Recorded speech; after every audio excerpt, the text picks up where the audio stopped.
just making sure the technology is working. It feels a little weird. I'm very excited today. As most of you probably know, during the month of April, I have focused on the topic of self-awareness. It's something that I talk about a lot, so I thought it would be a good topic to discuss throughout the month of April. And I finished up last week with a blog post where I talked about several of my favorite self-awareness tools. And one of those tools is human design. And you may not have heard about it. Many people haven't. I can't remember how many years ago it was, a few years ago anyway. But it is one of my favorite tools because as I work with energy, it really helps you to understand your personal energy.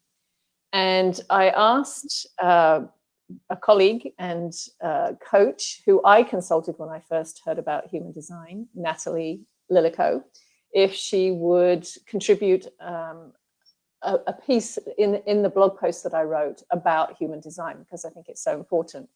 And then I thought, because it is quite complex, I thought it'd be really nice to invite Nattalee along for a chat so we could go into a little more detail to help you understand more about what human design is and how it can benefit you. So Nattalee, I'm really excited to talk to you today. Welcome.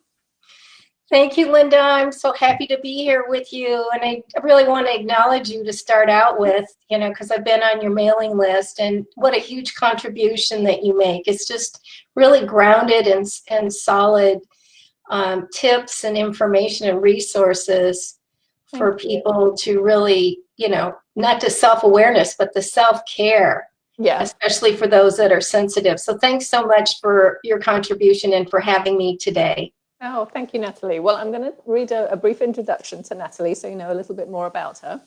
So Nattalee is a certified life purpose coach, a human design certified analyst and teacher, Venus sequence mentor, and the only recognized Genius Report trainer in the United States. Her human design journey began in 1999. She's been in private practice since 2006. And her intuitive insights and robust coaching techniques have created breakthroughs and desired results for hundreds of clients. And I can certainly attest to that because Nattalee helped me understand some things about myself that have been incredibly helpful, and things I don't think I would have been able to get any other way. So let's get started. Nattalee, can you give us just a brief overview of human design, what it is? Human design is a system of knowledge, and the reason why it may appear to be complex to certain people is because it is a synthesis of different ancient studies like astrology and I Ching, but it has been synthesized and integrated for our modern world, and it based on our birth information. We are able to see what our own personal human design imprint is, and within the imprint is characteristics, traits, awarenesses of all kinds for people to discover about themselves, from a very simple explanation to deep and more integrated parts of each person. Okay. And so what drew you into this field in the beginning? How did you get started with human design? Well, I was already a coach and had private clients for several years. And when I found human design, it was just like the lights went on. Like, wow, now I can really help people, because before I had a coaching questionnaire and asking people questions and what are their values and what are their strengths and what are their interests. But when I got human design as the template, I could really help them with real particulars about their strengths or about their vulnerabilities, and not so much about trying to be who they're not, but more about being who they are, and maybe things that they've been carrying around that they thought was something that they were about, but they weren't. So it was really a lot about letting go. Right. So even though you are acquiring more knowledge with the human design system, it can very much simplify your life, and you have a very different relationship with yourself. This is very true. And in a few moments, we're actually going to go and take a look at my chart and some of the things that came up for me. So it will help you to put this into context. But just briefly, sort of in your mind, how and why is it useful for people? Well, just on a personal note, when I came into human design in 1999, and I found out, the basic formula, and I had a session, a private session, I realized I had everything turned around. I thought I was the kind of person that initiated everything, and I always managed, and my energy was always going out there, out there, out there. And it just totally flipped things around for me. And so that ignited my passion to help other people that may also have things kind of turned around energetically or intellectually or emotionally. And I've just seen it over the years. I mean, even 10 minutes with someone, and they can come back to me years later and say, that one thing that you said, that made so much difference for me. That just changed everything. So that's my why. We need it now more than ever, because it really is the science of individuality. We really need to know who we are. We need to know what our truth is. And there's lots and lots of clues about your truth in the human design system, in a human design analysis. Well, I agree, and what you said about sometimes there's one thing that stands out for people, and for me, I think it's helped me to really channel my energy in the most positive and productive way possible, because what I realized is I was wasting a lot of my energy, as we'll see in a minute when we go through my particular chart. I love creating things. I love starting things. I love doing new things. I love variety. And there's a kind of a mantra that I say to myself now that has come out of this work, really, of this understanding of myself more deeply through human design. And that mantra is, just because you can doesn't mean you should. And I say this to myself all the time, because opportunities come up, or somebody shares something with me or asks me if I want to do something, and I can see the possibilities of it, and I get excited. I think, oh yes, I can do that, and I could do this, and I could do that. And it's like I have all this energy. And then often what had happened in the past was that I would get involved with this thing, and then it wasn't until I was sort of deeply enmeshed in it that I would realize that this isn't really something that's for me. It's not really something that I want to be spending all my time and energy on. But by then it was too late. So one of the biggest things you told me, and I remember clearly when you told me at the time, was that I needed to learn how to pause and to step back from something and just kind of check in with myself energetically to see if it was the right thing for me. And at first that was really, really hard for me to do, because I was so used to I had this energy, and it's like I had to do something with it. And everybody was saying, you got to take action, you got to make things happen. And I realized now that I'm the opposite, because I can do potentially so many things that it doesn't mean I should do them. So I always say that to myself now, just because you can do it doesn't mean you should. You need to step back and check in with yourself. So that was one of the biggest things. There have been many other things, but that was one of the biggest things that's really helped me a lot, in terms of making sure I use my energy wisely, which is huge. Exactly. But well said. Just because I can doesn't mean that I must or I can. And I think Right. that's that's big for a lot of people, that Yeah. they start things or they don't. Right. So it's like that we get caught in between. Like we're always in Mhm. action or we can't, we're inertia. Right. So human design can explain a lot of that in an actual strategy, and you created a mantra from it, which is Mhm. beautiful. I love that. Yeah. Well, so what are there are four main types, right? Descriptions. So what are those main types? Yeah, so a starting point in human design, for just a personal experience, is to know what your type is. There's four major types, and of course, then under each one is particulars about each individual. But just for the sake of our conversation, the majority of the people on the planet, based on our statistics, which they've been taking, I think, since 1995 or something like that, is that around 70% of the people on the planet are generators. That's the human design term, but also they're like builders. They're the ones that can sustain the energy.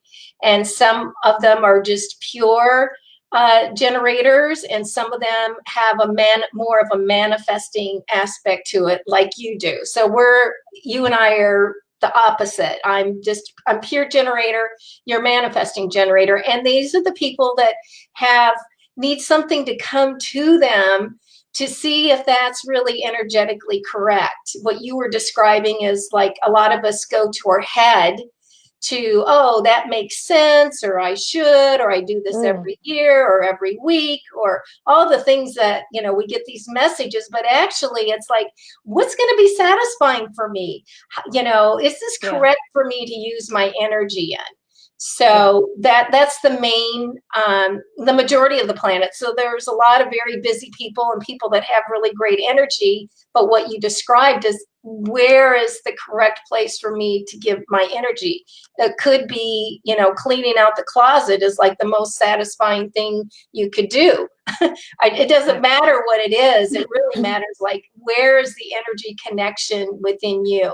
And so that's the majority of them. The other, the next type that is a larger of the population is 20% of the people are projectors, or they're kind of like a coordinator. And they're people that actually need even more pause, more holding back, because they're really quite intelligent in a different way, and a sensitivity to life, and an intellect and an intelligence in a different way. And the reason is that they're here to guide and direct others. And they're extremely intelligent, uh, but they get a little frustrated because, and actually sometimes even bitterness or exhaustion of trying to keep up with what everybody else is doing, or that nobody is asking them for their great guidance. Mm. Before you go on, I just wanted to shout out and say hi to Maria and to Jojo, who are watching us. So hello to Hey, you. hi, thanks All for right. watching. So that's the projector. And what's the next one? So then the next, and they're like 20%. So then like 7 to 8% are manifestors, pure manifestors. That word gets a little bit confused because we all manifest. So they're more, a word that better describes them is initiator. They're here to impact others. They're here to innovate and get things moving. They can certainly get things moving on their own, but if it's like anything that has like a long-term project, that's where they need that generator or energy to sustain what they're doing. So they're here really as to inform and impact others, and just to be able to kind of bring the team together initially, and then hand it over to the projector to guide it, and hand it over to the generators to keep it going. The last type is, which is very rare, about 1%, and they're a reflector, and they're they're very connected to like the moon cycle, very open people, very wise people, and they are here as like the guide, or excuse me, as the judge. so they can see. I'd love to have some conversations with reflectors right now, what's going on in our world, because, you know, this is quite different than what we've ever experienced before, to say, you know, the least of that. But yeah, they reflect what's happening around them, the other people and the environment. So they're like the ones at the end, you know, the judge, like that is the ultimate person that you go to, because they're of their sensitivities, they really can take everything in. So those are the four main types. The more the energy people are the generators and the manifestors, and more of the non-energy types, more of a guide and an overseer, are the reflectors and the projectors. So if you have generators and manifesting generators, what do you have any idea of what proportion of generators are actually manifesting generators as well? It's almost split. Like 35, 37%. It's not quite, you know, 50-50, but close. Yeah. From our statistics. Well, yeah. Let's jump in, and I don't know if people can see this. I'm going to put my chart up. And as you can see, when you first look at this, and I've had people say to me, oh my gosh, that's so complicated. So it does look incredibly complicated, but this is a human design chart, and it's based on your birth date. So to get a human design chart done, you would provide your birth date information and location.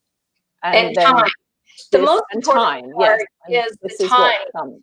Because even, you know, I always try to get people to get as accurate as they can if they can get it off their birth certificate. If we don't have the exact time, we can run a chart, but there's some other underlying things that we can't really be accurate about in their chart. So yeah, it does look complicated, but after you look at it a few more times and see it, it's not quite as complicated. If you see those little diamonds and squares, they relate to the energy centers of the body. And since, you know, this will be viewed by people that are sensitive, you want to pay attention to what's colored in and what's not colored in. Because what's not colored in is where you bring energy in from other people, and you are receptive into the environment, and whether that's the collective or, you know, your housemate. So it's where the energy is colored in, those squares and diamonds, that you have consistent energy. And for Linda, we see that she has consistent energy from what, you know, the sacral energy, that second square up, and that shoots up to the throat, which gives her manifesting power. She can articulate, she can manifest when she is in a response to something. But you also got to notice that up here at the top, the head and the ajna for her, hopefully that's the first and the second centers are open. So of course she has all these ideas and all these things coming through, and other people's ideas. And as I mentioned earlier, we can take action based on an idea. But when we get more grounded in our body, and especially for Linda, what she discovered is like, okay, what is it that is really got some energy for me? What's my passion? What can I keep going after, you know, the first month or the first week?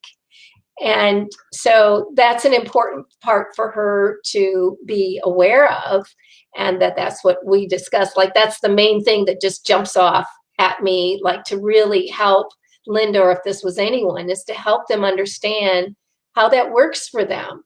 Because there's no doubt she feels all that energy.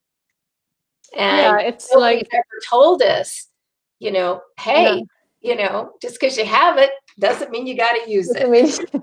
I know. And so what I've realized through this is that I can, and it kind of sounds obvious, but I guess it wasn't to me, but I can accomplish anything that is meaningful to me.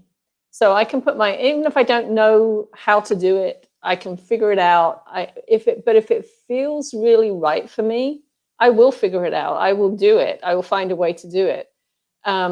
but what can happen is that something might seem to be right, and then I put my energy into it, and then it's just exhausting. It's just draining after a period of time. And that's, that's something I learned the hard way. And that then starts to affect your health, right? Because you're putting energy into things that are not meaningful and fulfilling. And then that starts to have a physical impact. Yeah, one of the beautiful things about human design, and there are many of them, but if we're just starting at the basics on what you said, it's so forgiving because it tells us, it's like, okay, I'm here to respond to something that I'm really passionate about, that I've got some energy, and use the word purposefulness. And then when we get caught up in maybe some obligation with a family member, or having to, we started something and we tell ourselves we have to finish it, whatever it is, where we feel that pull on our energy, we feel frustration. And what's beautiful about human design is okay, great. That's just an indicator for you. It's like, it's time to do a reset, do an evaluation, maybe even do some journaling about what it is that you got yourself caught up in, and let it go. How do you handle that, so that if there are other people involved, that you can communicate that, I just don't have any more energy for this. Thank you for the opportunity.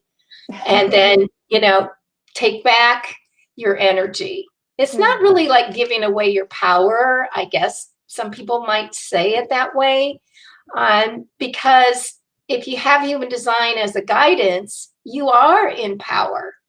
It's like sometimes we're on the path and everything's cooking, and, we're engaged with something that's really great for us. And other times we're not. And then there's that awareness. Oh, I don't have any more energy for this. Thank you. Yeah. So is there anything else that jumps out at you from looking at that? Well, I can see why, you get this jolt, of energy, because of the center that's colored in, that gives you energy. But that energy, as we see, shoots over to the right side, and that's the emotional center. So anyone that has that particular center colored in, pause is a really good mantra. Because it just takes time for the emotions to process. It's kind of like you go shopping. We used to be able to go shopping, and the clerk would say, "Oh, that looks great on you," and they just get us all excited. And then we take it home and we try it on in a couple of days and we go, what was I thinking? So it's like there is a lift and a decline of emotional wave. And it just takes time to sort through that till things really just settle down. So I'm wondering how you relate with that, because not only do you have that burst of energy, you also have an emotional awareness that goes through you. Well, what that brings to mind for me is whenever I've been away on a retreat or a conference or something like that, and they always want to know, okay, what did you get out of it, and all of that, and what's changed for you, and usually I don't feel any significant change while I'm there.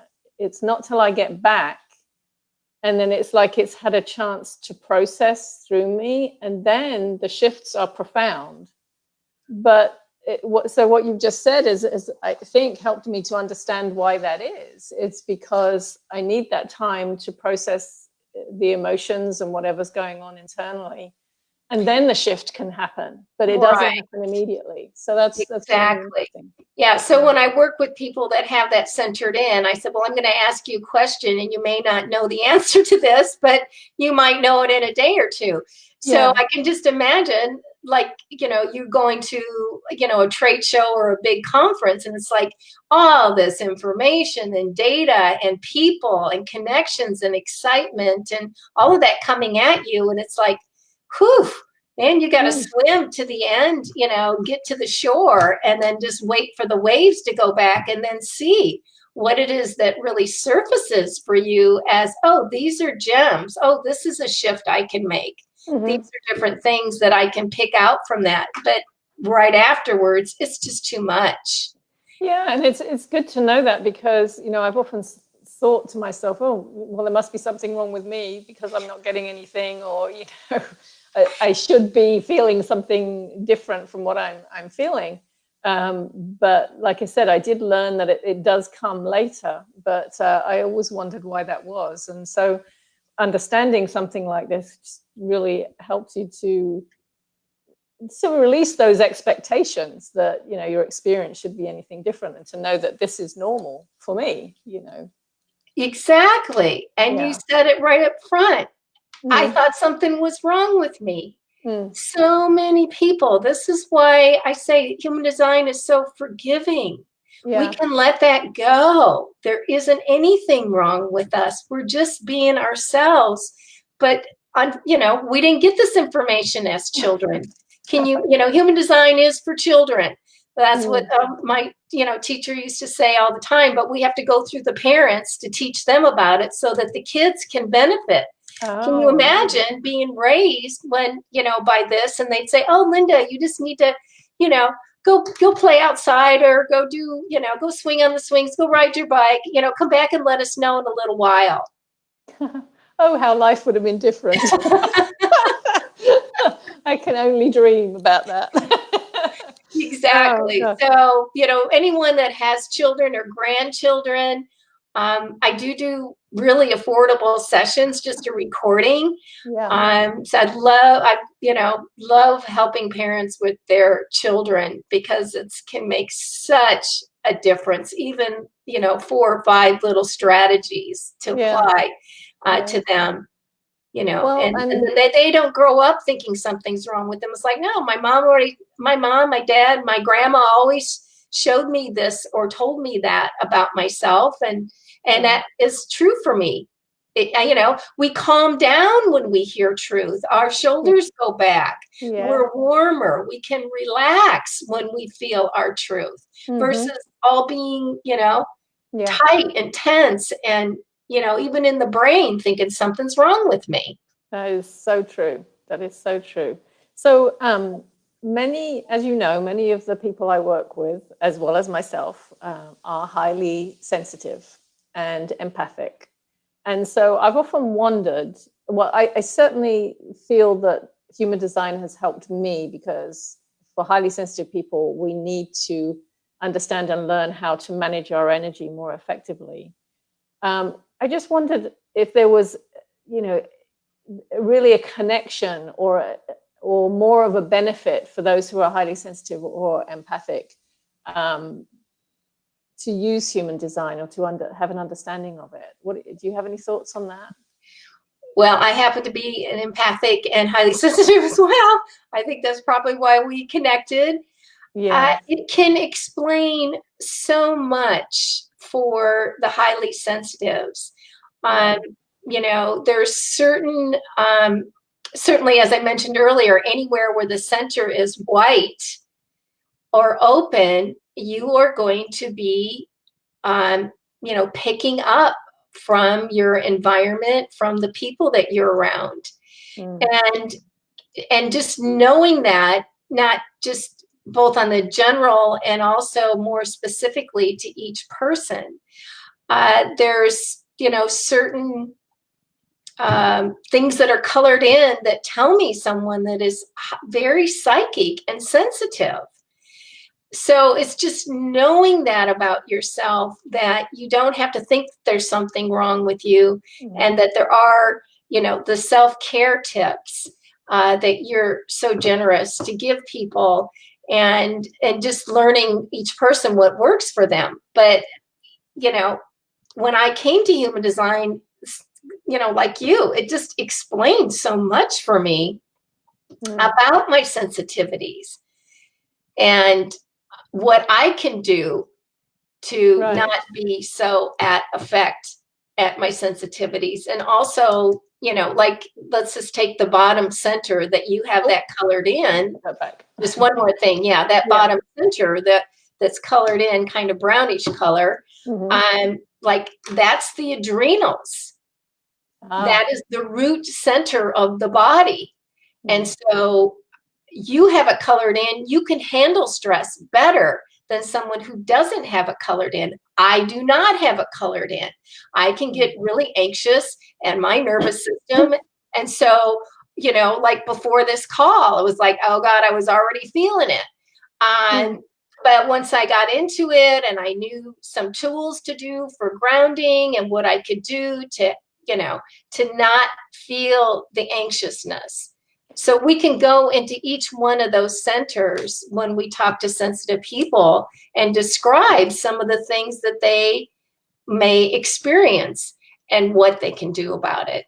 Yeah, that's interesting, because I actually am often at my best in stressful situations. I become more calm in a stressful situation. Interesting. Yeah, you can handle it. On there. Yeah. Good. Well, gosh, I could talk about this with you all day, but time is going by quickly. So if somebody wanted to get started with human design, how would you recommend they get started? What would they do? And then we'll tell them how they can connect with you. Well, if they're on Facebook, there's all kinds of discussion groups. There's the main website. I didn't get a link for that.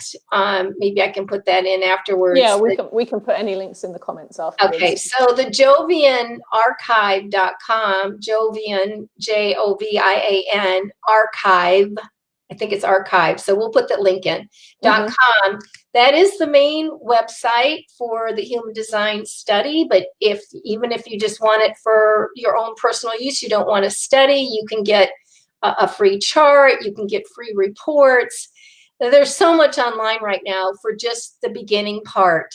But I certainly would invite people to reach out to a professional to help you kind of put the pieces together and not just the self-study. If you really want to get a personalized experience of what that feels like, and the information and things that you can do right away.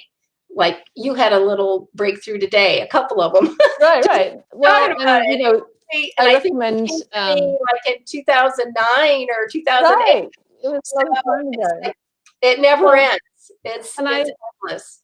I recommend that people kind of do, well, what I did was I first heard about it and then I started reading about it, and then I did go online and look up some things about it, and then I realized that this was potentially something that could be really helpful for me. And I'm all about self-awareness. I think the deeper we know ourselves, the more we know ourselves, the more effective we can be and the better life will be. So that's when I recognized that, you know, this is way too much for me to figure out by myself. I need someone to explain this to me. And I wanted to have that specific information that was relative to me. And I liked the idea that it wasn't just about putting you in a box and saying, okay, you are a manifesting generator and here's what that means. But it goes so much deeper than that, you know, with your birth information and time, that says, okay, this is very specific to you and to who you are. And that I thought that was very helpful. So I do recommend going and reading more about it. But if you want to connect with Nattalee, and I do recommend Nattalee, she's great, as you can see, at explaining all of this and taking you through your chart. And there's some information there. So if you just want to tell them how they can connect with you, Nattalee. Well, I love talking to people about their design, and I have lots of extra free time right now because of our situation. So the email, Facebook me, my email is Nattalee, Nattalee @AlignWithYourDesign. You're welcome to call. I do free 20-minute consultations on the phone just to get to know me and hear a little bit about your design. I have the link to the offer. That's the one that the learn about yourself, but how do I put that in the chat? I'm like clicking over here, but it's not letting me put that in. It's not letting me. Well, when we've finished, when this is finished, you can go back to the video, the post, and then just do it as a comment. Okay, we'll do that. And also, if you want to read, if you haven't read the blog post that I did last week, it's all about self-awareness tools, but Nattalee had contributed part of that on human design. And there's some information there as well as a link to your YouTube channel, because you have some videos on this Yes, too. I have videos as well. And so I, you know, this is my love, my passion, my calling. And I can't imagine not doing it ever. So it's going to keep me entertained for the next 20, 30 years, how much longer I'm here on the planet. And I just invite people that, you know, it's so important. And it gets really interesting if you're when you're interacting with others, and it's like, how do those two fit together, or three or four? But it starts with you, and it starts with you knowing who you are, so that you can stay more centered and calm, and know when you feel a little bit off, when you feel, you know, disturbance in your energy field, so to speak, that there's a place for you to go back to. There's an imprint that you know that what is consistent and real and true for you, that is your truth, and that yes, you evolve, and yes, you progress, but you know what's really true and grounding and centering for yourself. Yeah.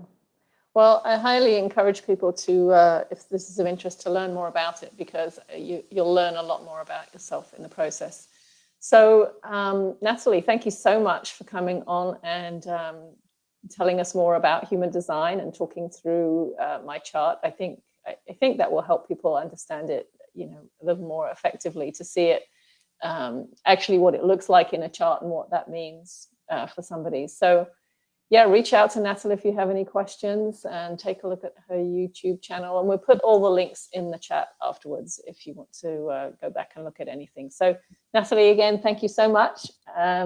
Always a pleasure talking to you, and I look forward to the next time we talk. Yeah, thank you so much, Linda. Thank you for your passion and your purpose. You help a lot of people. Oh, I try. It is my purpose. All right. Thanks so much. We're going to say goodbye now. Bye, everyone. Bye.